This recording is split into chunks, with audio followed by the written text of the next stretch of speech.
All right, Yeah. cool. Yep. All right.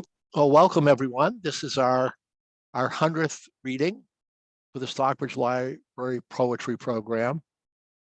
You know, what started out as a poetry month, a place of solace and connection during the pandemic, has taken on a life of its own, which for me has been fantastic because I get my poetry recharge every week at 12 o'clock or 1 o'clock. So I'm very happy. It's been a fantastic experience, and you know, get to know people like Kathryn and Kathy and others, you know, just during the process. So thank you for attending, and I'm going to turn it back to Tess for a minute to start the background of the program. Sure. So thank you all for coming to our 100th reading. We're very excited to be in our 3rd season of the online poetry series. I'm going to introduce Kathryn Petroccelli. She is a workshop leader, tutor, mom with roots in the spoken word, and she holds an MA in teaching English language learners. She also holds obsessions around themes of place, language, and the ocean, as evident in her first poetry manuscript, God of Sea, God of Salt. A Best of Net nominee and finalist for the Edith Wharton Writer-in-Residence, her poems have most recently appeared in Gulfstream Magazine, Hunger Mountain, Bracken, and the Whale Road Review. You can listen to Kathryn be interviewed on the Hive Poetry Collective broadcast through KSQD Santa Cruz, California. And if you live in the vicinity of Western Massachusetts, come take a tour at the Emily Dickinson Museum, where Kathryn might be your guide. More poems and information on the workshop can be found on her website, poetroar.com. I'll be putting that in the chat, as well as the artists that she's going to be sharing with us with her poems, and some information about her upcoming open mic event coming up on the 9th of February, I do believe. So thank you for joining us, Kathryn. We're really grateful to have you. I'm going to turn this back to John. No, Tess, thanks a lot. And I already thank Wendy today for you and the staff too. It's make the mechanics work in our little Zoom-a-log here. No, Kathryn, you know, welcome to the program. You know, we start at least season 3 with the question is, what does inquiry mean to you? Hi, John. Hi, everybody. Thank you so much for coming. Our first sunny day was a little bit the wrong moment for the sun to be coming through into my face, but I'll take it. Yeah, inquiry. I always love coming and doing these readings because I really enjoy the thoughtfulness behind these themes that you develop. And for me, inquiry in poetry is many layered.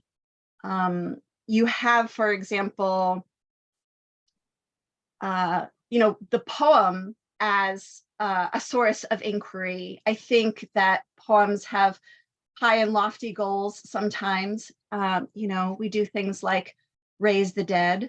You know, nothing too earth-shattering, except yeah. And I feel like poems are always asking us in these subtle ways how to live and how to live better, how to live knowing what we know. So knowing that we're going to die, that's weird. Did we sign up for that? You know, and knowing the state of the planet and knowing what we know, how do we do this? I think for me, that is a big piece of what poems speak to. And then every individual poet, I think, has maybe a few questions that they ask again and again. And yeah, I think, you know, I'll read, you know, certainly some pieces that speak to obsessions that I have, but I feel like that is usually the work worth paying attention to. You know, the things that nag at us.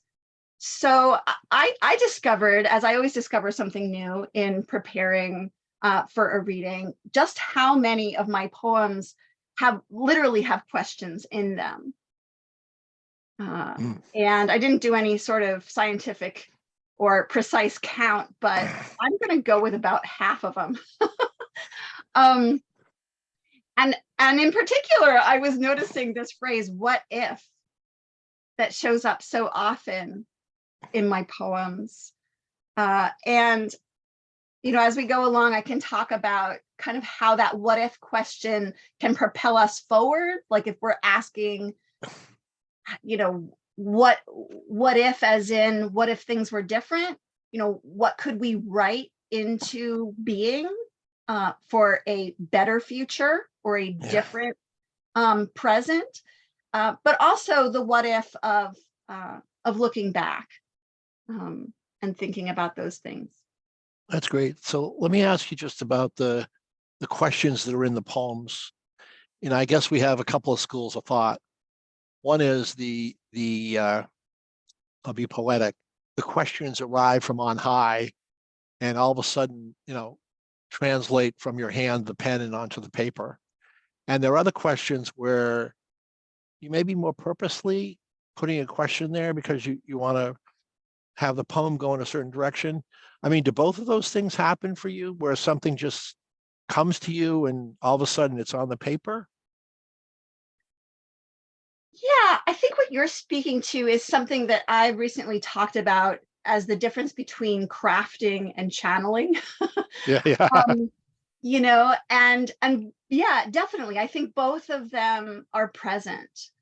I think that sometimes we can start with one question and we think that is what we want to know about, but in the writing, we end up somewhere different. So I think in either case, there has to be an openness. There has to be a base of curiosity to where the poem wants to bring you. But I do believe that we can write our way to a question. We can write from a question and try to, I guess, find an answer. But I also think that poetry offers us something that we don't get enough of in mainstream culture. And one of those things for me is certainly this idea of process over product and inquiry over answer. So I'm really interested in the question, even if it can never be answered.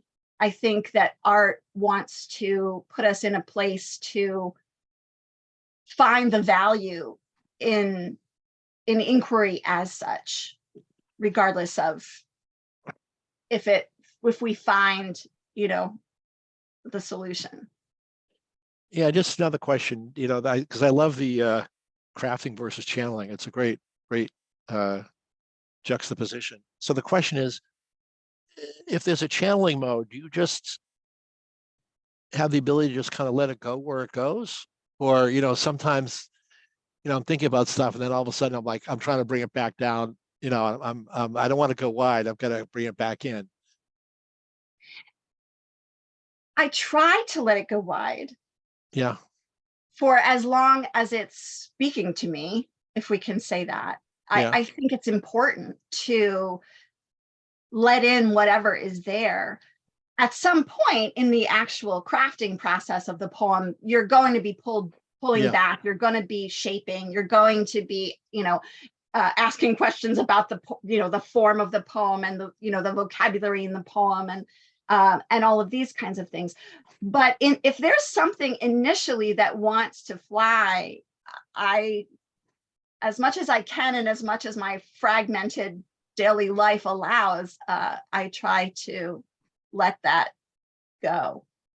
Okay, great. Yeah. So you want to read a few poems for us? Sure. I was going to start with just a little what if poem that has that actual question in it. Starts with something very mundane. This is why all the doors on the second floor of the house are closed.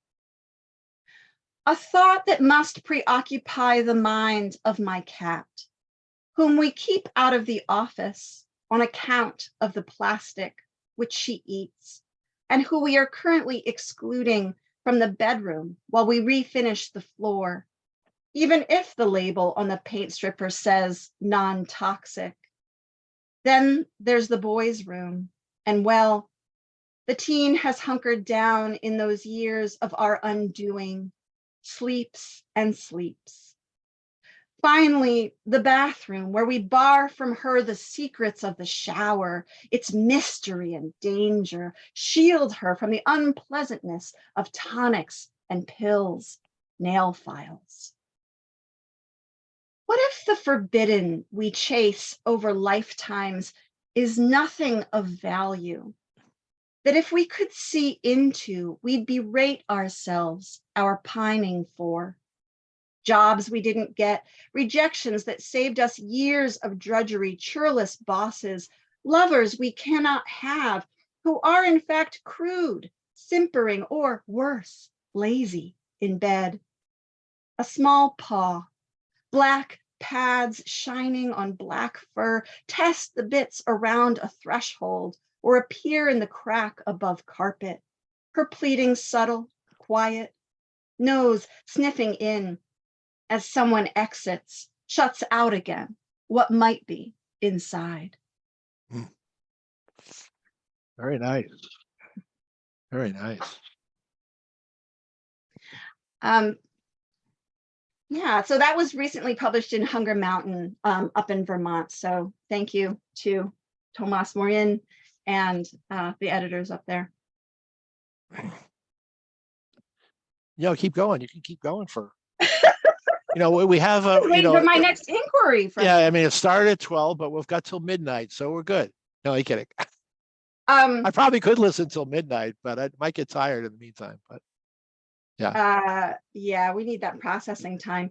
So so I have a couple poems that I would like to offer up today that came from a collaboration that I am involved with a visual artist, Madge Evers, who's local to me here, and who I think Tess, our valued tech person, is going to put in the chat for you. And Madge and I wanted to do something together where I would present a poem and maybe she would respond in art or vice versa. So we've done several of these, only a couple of which we've made public so far. But what we ended up centering around was the war in Ukraine, and in particular, the effect on women and children, which of course war affects in disproportionate numbers always. So yeah, this is again the what if, kind of coming to an imagining of something else. Right now in one of my workshops, I'm teaching around the theme of magic, and we're talking a lot about spells and what we can create, what we can magic into existence through words. So this is kind of one of those, and I'm going to screen share so you can see Madge's artwork while I read this poem. All right, wish me luck here. Hold on.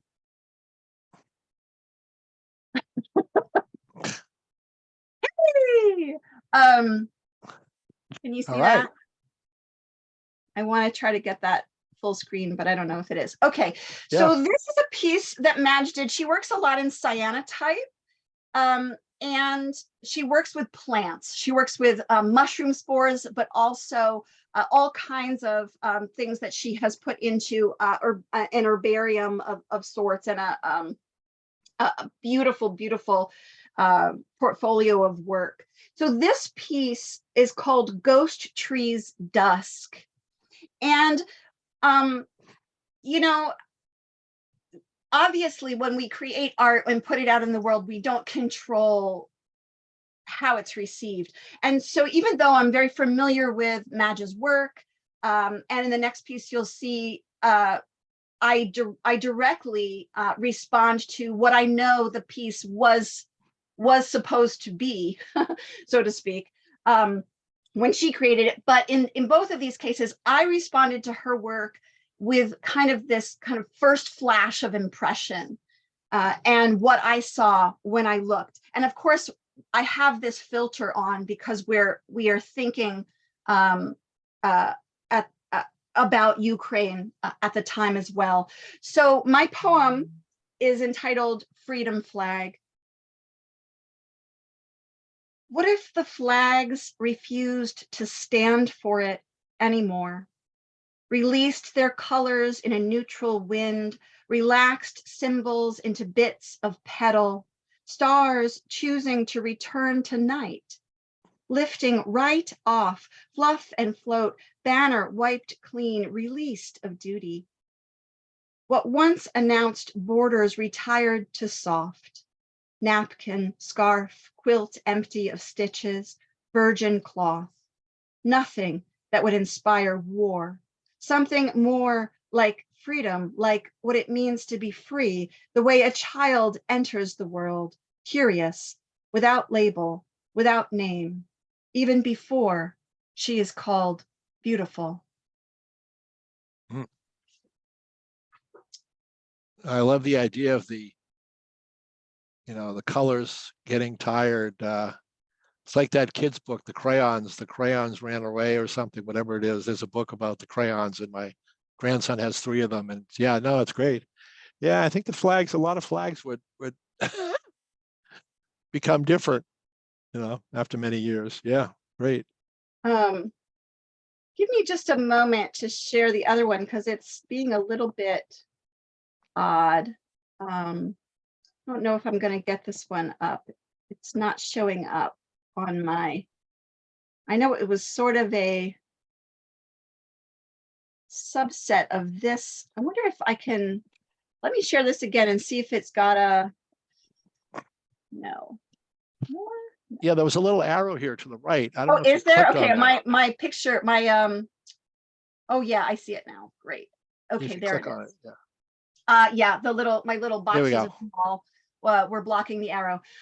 So this is a piece that Madge did. And like I said, I knew about this one. This is called Cave Dwellers. And she created this in response to an essay that appeared in the Washington Post. And you'll have to forgive me, I don't have all of the details handy. But the essay was in response to the incident in Central Park where the woman called the police on the bird watcher. And so this, as you may be able to see, is a hoodie. Yeah. And despite that, when I saw this again in a post that Madge had put up with the caption of peace, I saw something very different. And what I saw was the female anatomy. This is the deep truth. Isn't that what's revealed by the thing one sees first in image? Candlestick or faces, the old woman or the young one, trees silhouette or highlight of animals. And what would become of us if we couldn't re-see, remake? The artist intended the shape of a hoodie, but there in indigo, what floats to my eye, dark cave ringed, fluted with flowers, is vulva, layering and lips, purity and elegance, the deepest place we've been. Watery crypt blooming in threaded garden, portal of creation, blue pool of fertility, wing and shell, whorl and dell. I cannot carry this morning's news. The girl in unicorn pajamas, piled with the others forever tucked in. Still, also true is Queen Anne's lace, wild buckwheat. They don't erase this delicate death, and yet a field of view for what else? Birth, rebirth, overflow of feathered stems raised on sunlight, blessed vision, cradle, nest, crystal lattice, growing to protect what's within. The feminine. Isn't that what will vex this war world in the end?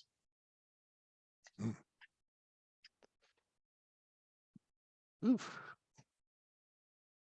Yeah, I like this this combination of art and poetry.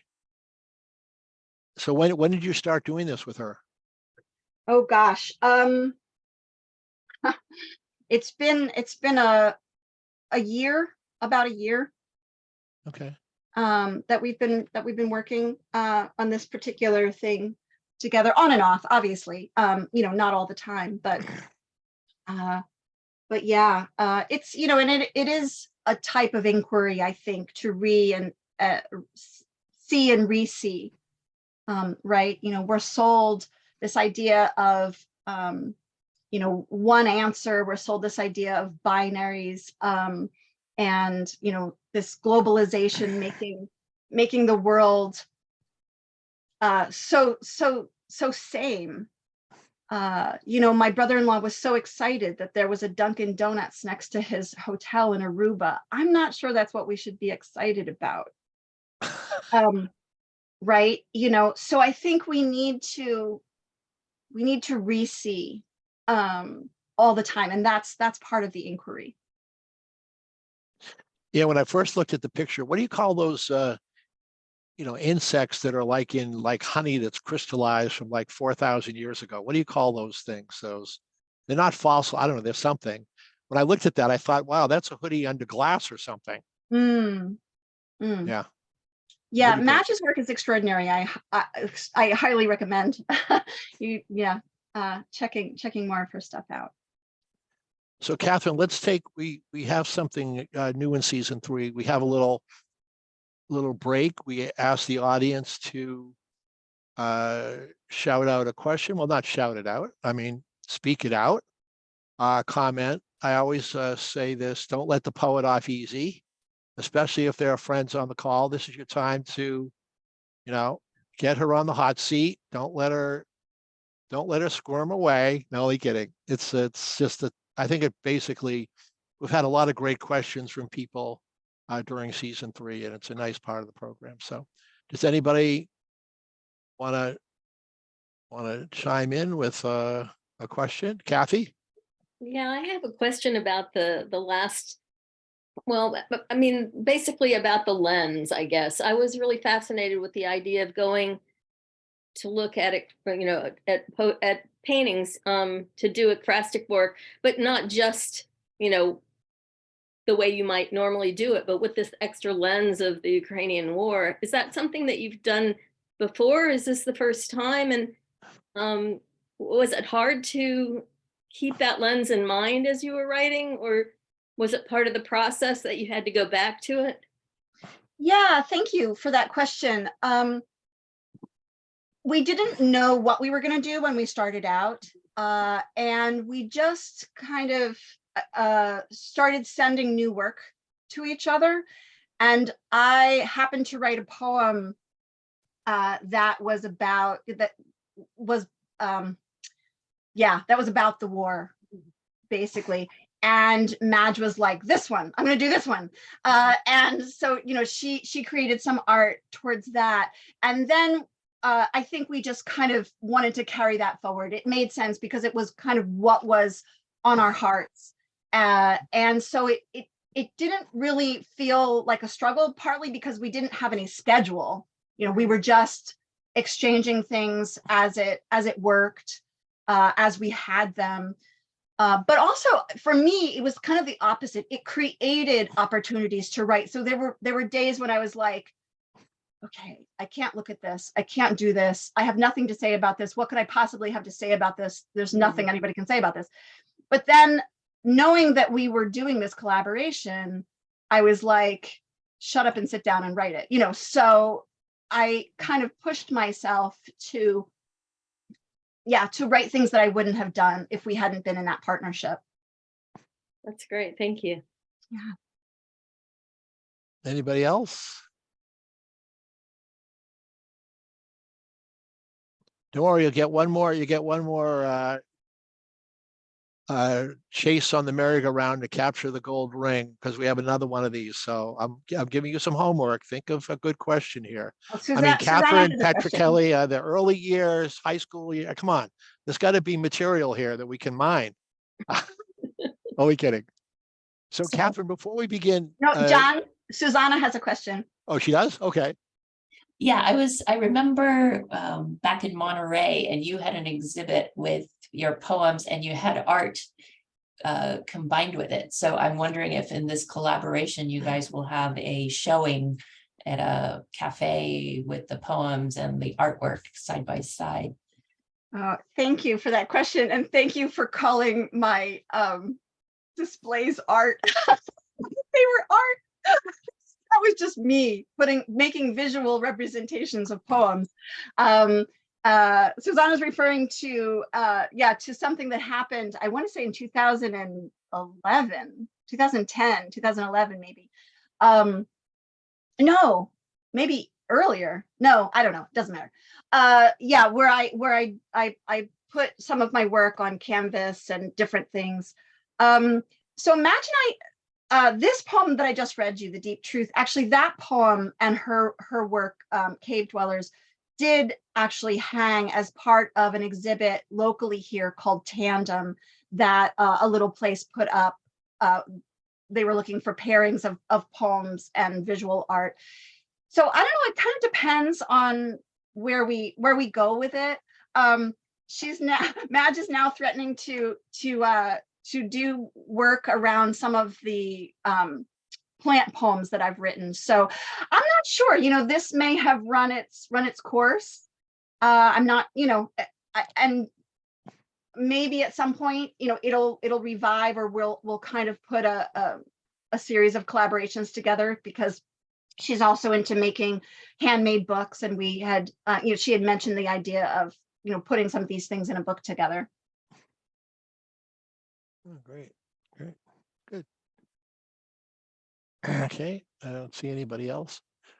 So, Kathryn, just before we, dive back into your poetry, just share with the audience, your involvement with the Emily Dickinson Museum, because as I said to you when we talked earlier, there's been like a little buzz around Emily Dickinson over the last, 6 or 9 months.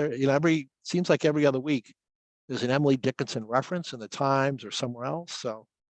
Mm-hmm.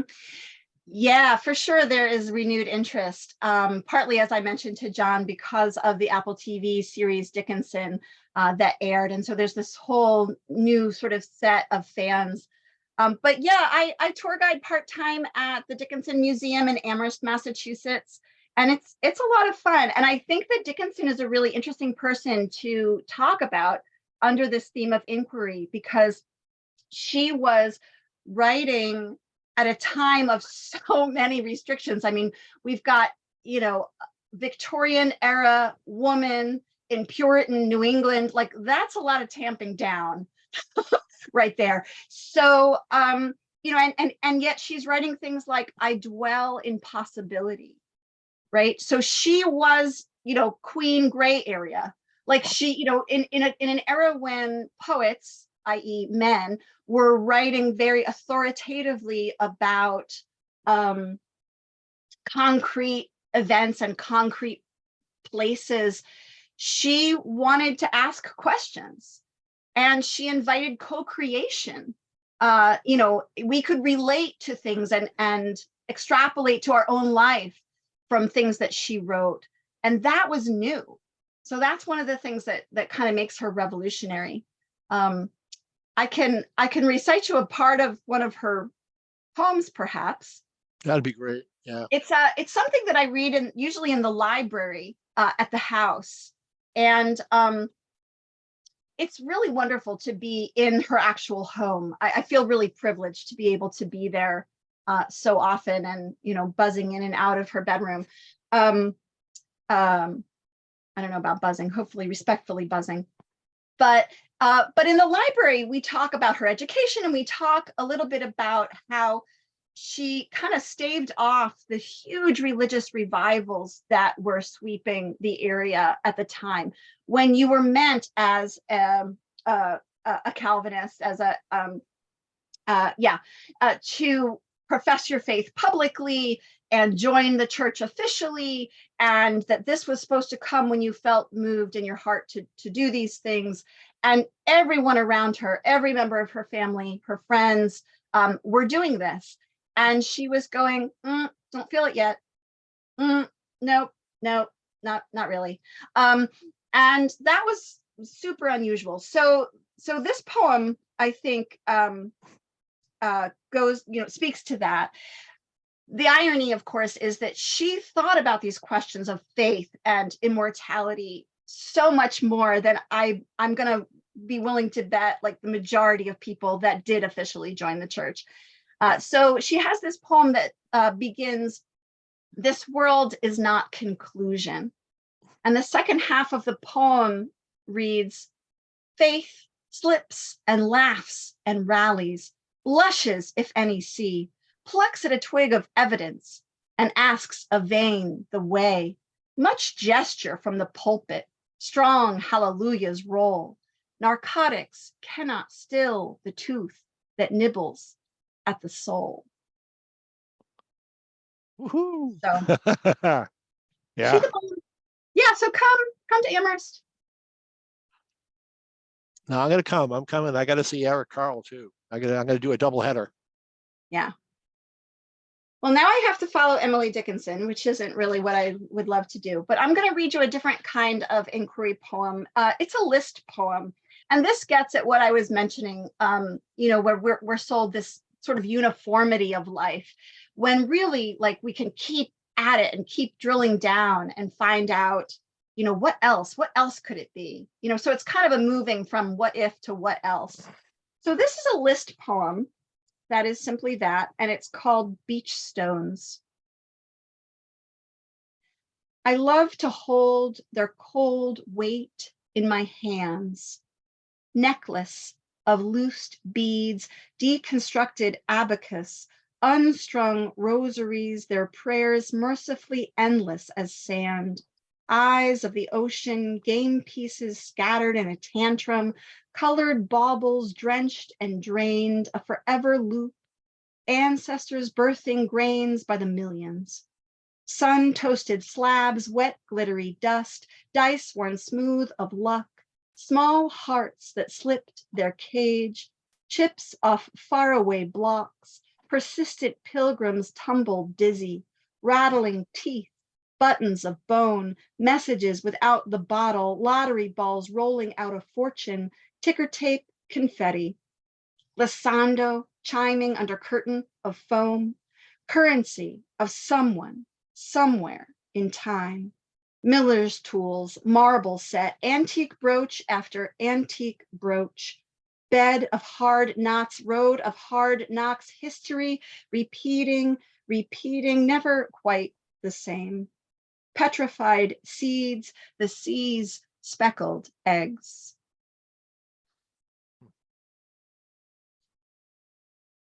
I think I have 9 movies playing in my head right now. No, a lot to digest there. No, that's great. Oh, fantastic. So I'm going to read a poem that's a little bit longer and story-like, so you can kick back with your cuppa if you want for a minute. And this is the what if that looks backwards. So this is to a friend of mine who's been gone, I think, 5 years now. It's called Salting the Soup. If you had lived, as old women, we would spend an afternoon or two each visit cooking together. You would chop the carrots, your long beaded earrings swishing as you lean over the cutting board. I heat the oil in the pot. It's not cold outside, but there's the first hint of chill, and we were always summer girls. Soup then. We talk and laugh, and I grind the coriander while you shake your head because why fuss when they sell it already ground? I tell you the flavor's better this way, and you understand I'm right, though you don't admit it out loud. Even though I'll never know you as old, I don't have a hard time imagining your face, a bit like your mother's, I think, and the gray streaks in your hair suit you. Wisdom paths, we'll call them. You'll laugh at this too, snort a little, which will only shore up my resolution that yes, that's what they are, and our arms bump together, lefty, righty, as I slice the celery stalks, first lengthwise toward that widening sage white slide, then into tiny ribbed bridges. You ask how much onion. If you weren't there, I'd go to my phone to check and recheck the recipe. But since you're with me, I just improvise. You always did make me brave. That one, I say, pointing to the larger onion. And since I'm done with the celery, you take over the good knife. At points in this vision, I forget that we're old, and we appear as I watch us like the girls we were, bonded by abandonment and 80s fashion. Always 1 and 2. Yearbook editor, assistant editor, valedictorian, salutatorian, double date to the prom, and now chef, sous chef. Hibiscus open generous bowls of bloom, golden at their centers just outside the triple window over the counter. It's all perfect. Though once in a while, the person I am now, the one watching, can't hold back my sadness at our joy, a weight pressing closed my ribs. To pry it off, I breathe in the smell of soup. It's really coming along, rich and waiting to be blended. There should be garlic, I announce suddenly, and you complain about how much work it is to peel the cloves this late in the process, but we're together and everything feels lighter. So I tell you, I don't mind. I'll do it. And you watch me free them of their sticky skins, impressed. If anything remains of our mangled fortunes, let it be this, the creation of something to nourish. Will it work, you ask? It's just the kind of thing you'd ask, and you mean the soup, and I scoff like I couldn't be more confident and say, naturally, it'll be delicious. Hand me the salt. And you do. We're in my Massachusetts kitchen. Never mind, you were never there, never will be. And in this way, it's a big mashup, just like how dreams go. It's like a dream. Wow. Amazing. Thank you. Thanks for listening. Yeah. That's new. You're my guinea pigs. Guinea pigs. Okay, pass the salt. Let's go. So let's take, so because we're almost the last third of the show. So let's have another little break for people watching to ask a question or make a comment. I'll just put it on a gallery view so I can see everybody. Judy, want to throw anything in there? No, you're muted.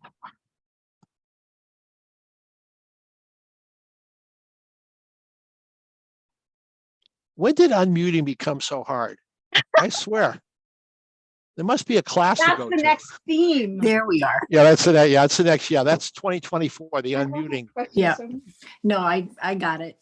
Kitty, I love the soup one because that's you and me cooking in your kitchen trying to figure out how to make cookies without the right ingredients. It cracked me up. Yeah, but don't go anywhere. I don't want to be writing poems about you like that. I want you to be here. You know, moving is part of life. Moving is one thing. How far apart are you two geographically? About 3,000 miles. Oh, there you go. I mean, she can just run over and get some cookies Yeah. in the oven. All good. Yeah. Hop on a plane and jump out on my way to Europe. Hey, sounds like a What plan. parachutes are for. Yeah. I have a question about that poem, John. Yeah. Kathryn, this sounds like the kind of poem that that might have taken a while for you to write, even if this particular poem didn't. But have you tried to write this poem before? I mean, what led you to like fantasizing about it in a way to honor this person? I have written a lot about this particular friend, so yeah, I think that, you know, it's kind of like you can see this in novelists, right? It's like, oh, they're trying. Oh, that's the book they were supposed to write. So it might be a little bit like that. I do have earlier poems that I've written about her. But maybe it was all leading to this poem. I mean, we could think that, or maybe there's another poem that it's leading to. Yeah, I'm not sure. I feel like I'm forgetting part of your question, but yeah, no, I think you sort of answered it. I mean, I don't know that I was that clear, but I feel like sometimes I keep trying. It's not that you keep trying to, but like the same subject keeps appearing, and sometimes it works better than others.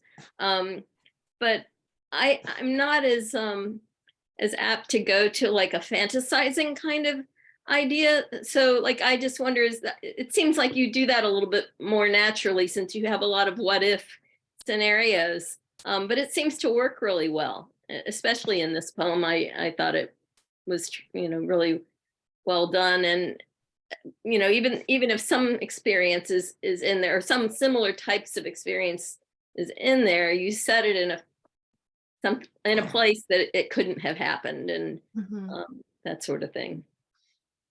yeah, I wish I could remember. I feel like I should remember, a little bit more of the impetus of this poem. But yeah, that kind of, honestly, I mean, taking on the fantasy, and inventing a world that doesn't exist. I think I get inspired by things I read that might lean that way. And sometimes I hit on ideas for prompts, revealing all my secrets to my workshop participants who are on the Zoom right now. But sometimes I get these ideas for prompts and I think, will that work? I better try it first.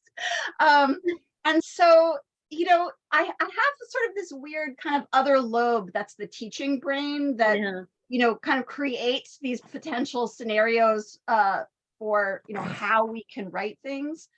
But I suspect that it was a combination of things, and I suspect that a big piece of what took me to imagining that kind of fantasy scenario was something I was reading at the time. Yeah. Great. Well, I really enjoyed it. Thank you. Thank you. And did you really double date at the prom, or was that part of the fantasy? No, we really double dated at the prom. Yeah. All right. We're getting the early years. Now we're getting somewhere. Only kidding. Heading back to the beginning. Yeah, nice. No, listen. All these relationships that blossom into so many beautiful bouquets. So we have about 15 minutes left. You want to have some more poems you'd like to share? Sure. I'll read maybe 2 or 3 more. Does that sound good? That's fine. That's great. If you've got the time for me, I might as well.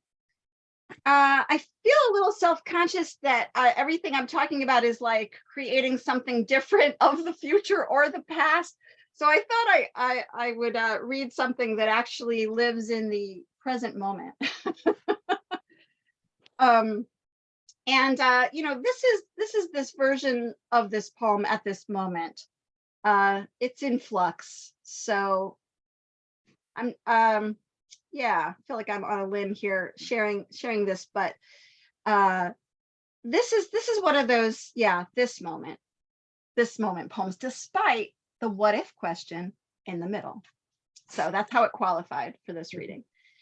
And I guess it'll take me well into the next poem that I was thinking of reading, because one of my persistent questions has to do with place, has to do with where I'm supposed to be, the nature of belonging, the definition of home. These are questions that I go after and after. So this is The Deer, Point Lobos State Reserve. A copse of pine, this edge of continent, where deer content themselves to wander toward waxy water, ears acting the access of alarm, coaxed closer perhaps by the body of an otter, whiskered skiff skimming across the surface below sea cliff, anchored in kelp. Antlers are the fastest growing living tissue. Forked bone crowns, still velvet, are reinventing their reign, as happens with each new year. The deer meet soft ground with careful hooves, as if mythologies piled on their backs, weightless, enchanted princesses, messengers of the gods, friends to saints. We populate our tales, something to kill, someone to do the killing. And what if these creatures before me now, found as I did in the place just back 100 yards where the trees diffuse, the skeleton of a deer taken down by the mountain lion a season past? Nothing, not even the very bones of who we are, could change the rightness of this morning. Very nice, very nice. If not the body. My mother didn't want to see summer, that year's heat, heart complete just before the solstice. Spring was enough. She told us as much. I loved you all and I loved your father. It was enough. A confused sacrifice, perhaps, splinter like a crescent border of gore, illogical stain, the tongue an undercarriage to the brain. When she no longer existed, I left. Naturally, I had to sit for a day at a long polished table, discuss arrangements. Then the requisite breakdown in the grocery store of my youth, the avocados. But after she left, I left. Place cannot mean the kinds of trees that grow in certain weather. It cannot be the bar on the corner turned shoe store turned vacant lot. Place is nothing if not the body. The place I grew up had vanished. Maybe I'm also missing now. Some days this must be true. I collected my mother's clothes from the hospital, but they wouldn't stand up, collapsed in a worthless pile, no matter how hard I tried to make them hold their shape. I'm talking as if when we leave a place, it's empty, but we take it, we pack it for the trip. And I think I'll just end with this little poem, which follows on that one. This is called Garden Exit. The same morning the ambulance arrived, Mom was in the garden, taking pictures of Queen Anne's lace, like stars, she wrote in her journal, some time before they put her on the gurney, like the night above us. Lines on the monitor wrote themselves across the expanse of screen, a child coloring in the sky. Everything grows and grows, she said, handing the nurse back a cup of water. Such a miracle. What can bloom from a tiny seed, she told the doctors. Isn't it a miracle? Really, really nice. Just before everyone heads out, we still have a few minutes. I put a note in the chat. If you wanted to be on our mailing list, We don't sell it to anyone, share it with anyone. We just send out a weekly poetry email about, it includes the recording and then the next week's event. So if you want to be on the list, email me and we'll put you on the list. And Kathryn, this, once again, it's a privilege. Just some fantastic poetry. I mean, I wrote down, you know, listen, the craft, I always write down these little, probably my own prompts, because I'm going to start, I've written a few poems, but I'm going to start writing more. So, I mean, channeling versus, crafting versus channeling, inquiry over answer, bonded by abandonment. You've given me a lot of, you know, material to work with. No, just great. Just great. Great Is that words. your New Year's resolution? More poems? Yeah. Yeah, you? no, I'm trying to write about my Catholic school upbringing till grade 5. And what I've found is that I have about 10 memories. So listen, if I went to school for what, 180 days, I should have at least 900 memories, 1,000. No, part of it is I'm just wondering, I don't know. I used to wear wool pants that had no lining. So literally it was like there was a buzzsaw on my legs every day, jacket and tie, Palmer penmanship, the Sisters of St. Joseph. I don't know, maybe it was too stressful and all the other memories just like got blocked. I got to read some Sherlock Holmes and figure out where do you find, you know, where are the clues to find memory? Yeah, so no, there are some things that stand out that just are so dramatic. I mean, not in a bad way, just dramatic memories. But then I'm like, I don't remember anyone that went to my school besides my brother. So there had to be like 150 kids. I remember no one. I could go to the junior high picture and everything else and, you know, make up some names of the Catholic kids, but I have no memory. The memory does not exist. It does, but I need a key to unlock it up here. So yeah, no. Yeah. So don't worry, you'll see some stuff. I might even get the courage to take one of your classes. I'll have to like wear a mask or something because I don't want to be, you know, identified as little humor. I like a lot of humor. You'd be welcome. Yeah, that'd be great. Anybody, any final comments or before we sign off? Just chime in if you want to, I guess not. So I heard, did anybody? I didn't see anybody want to be on the list. Okay. Or you'll email me, right? Yeah. No, listen, thanks everyone. Reading 100, when we started out, I thought there were going to be 4 readings in April of 2020. And as I said, it's like seeing your child born and then grow up. I think maybe we're just in the preteen years. You know, the teenage years could get a little wild. So maybe season 4, Kathryn will be wild. We'll access the full teenage part but no, thank Sounds like you. a And plan. yeah, thank everyone else. It's just, as I said, it's something I really enjoy and I appreciate Kathryn and all the other poets that have helped make it happen. So Yeah, Tess. thank you all. Thank you to Stockbridge Library. Thanks everybody for coming. Yep. All right, Tess, we're going to sign off.